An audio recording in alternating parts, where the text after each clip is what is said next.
When you look at the human rights situation in Saudi Arabia, for example, there are some would say some bizarre rulings. Why is advocating atheism in Saudi Arabia now considered to be a terrorist offense? How do you explain that? Well, because it is, in Saudi Arabia, we are a unique country. We are the birthplace of Islam. We are the country that hosts the two holiest sites for Muslims in Mecca and Medina. We are the country that is based on Islamic principles and so forth.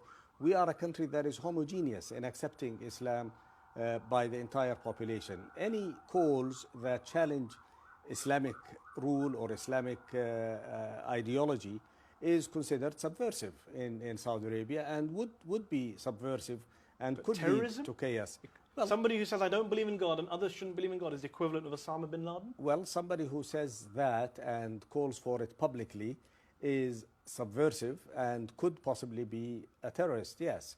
But merely by disbelieving in God, he could be a terrorist? Well, if he was disbelieving in God... He's not a violent person. If he's exercising his freedom of conscience. If he was disbelieving in God and keeping that to himself and conducting himself, nobody would do anything or say anything about him.